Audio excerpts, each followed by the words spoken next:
You guys ever do that thing where you record a whole video response and you think you did a pretty good job, but then you realize the microphone was turned off the entire time? Yep, that's what I just did. So we're doing it again. I want to do 2 quick video responses for 2 channels that I really love and really want to support. One being Decon's Cardboard, Douglas, a good man, very good man, a man that I respect in the hobby. We're like-minded in the way we collect. I like what he's doing with Wheaties stuff. He's a really good man in the hobby.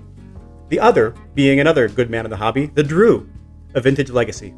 Great stories, a great channel in his own right, and they both make my top 100 when it comes to great YouTube channels. That gives me an idea. Maybe I'll do a top 100 someday of YouTube channels.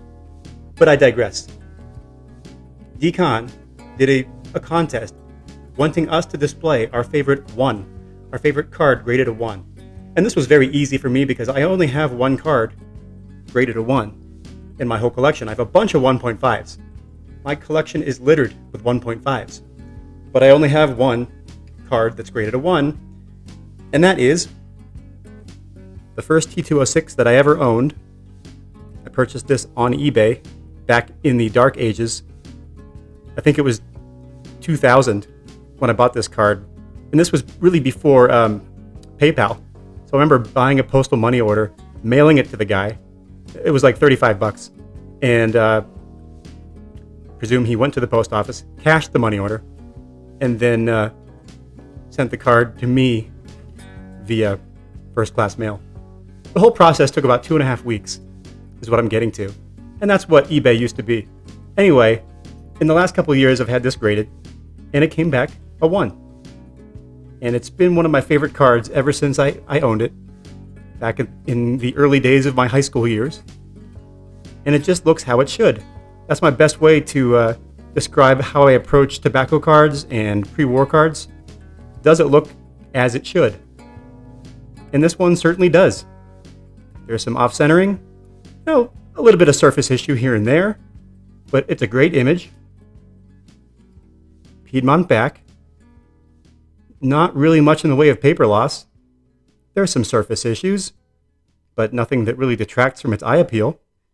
Just a beautiful card from over 100 years ago, featuring Fred Clark, a Pirates Hall of Famer, 312 career hitter, 1909 world champion, the player manager of Honus Wagner on that 1909 team. So pretty cool.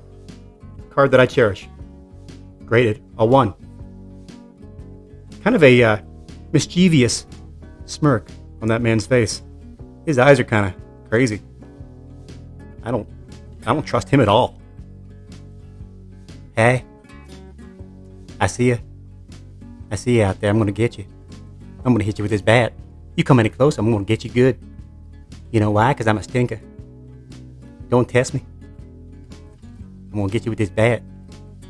All right. Anyway, that's my number 1 PSA 1.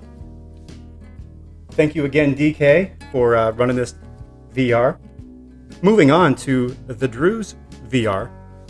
He wanted us to display 3 cards of players that never won a World Series.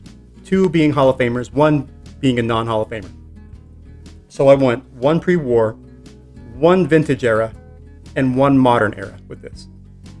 Here's the pre-war, the first being George Sisler. This is a 1923 W515-1 George Sisler, graded a PSA Authentic. It's a hand-cut card. Has kind of rough edges, difficult to grade. So I had it slabbed Authentic because, to be honest, the grade is pretty irrelevant. In my mind, it's more about having the card. There's only been a handful of these graded or slabbed, period. So this is a man that played for the St. Louis Browns, some horrendous teams. However, he was one of the great hitters in baseball history. He hit 340 for a career. He hit 400 twice, 407 in 1920, and he hit 420 in 1922, going on to win the MVP. He had the single season hit record before Ichiro took that title from him almost 100 years later. But George Sisler, a man who never played a postseason game in his life, sadly. Hall of Famer. My vintage era card will be Pirate, Ralph Kiner. Sadly, Ralph Kiner never played a postseason game in his life.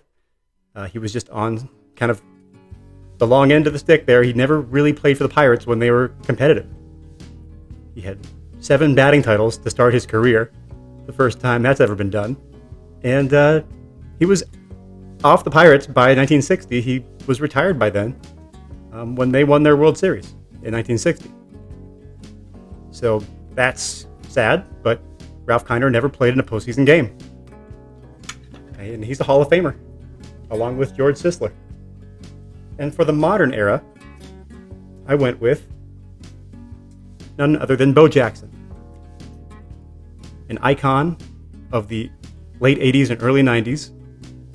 In my childhood, this man was a beast. Everyone loved Bo Jackson, myself included. I still love Bo Jackson. But he never played in the World Series. He only played 3 postseason games in his life, going 0 for 10 with 3 walks. And this was 1993. He was well beyond his prime at that point. This was after his injury. So he really wasn't the same Bo Jackson as he was in 1989 or 1990. So sadly, no World Series at-bats for Bo Jackson. No World Series rings. But we love him anyway. He's iconic as hell. So that's my modern era, Bo Jackson. So we got Sisler, Kiner, and Bo. Thank you, Drew. This was a really fun idea for a VR, and I'm happy to participate. Everyone, thank you for watching, and until next time, keep collecting and stay iconic.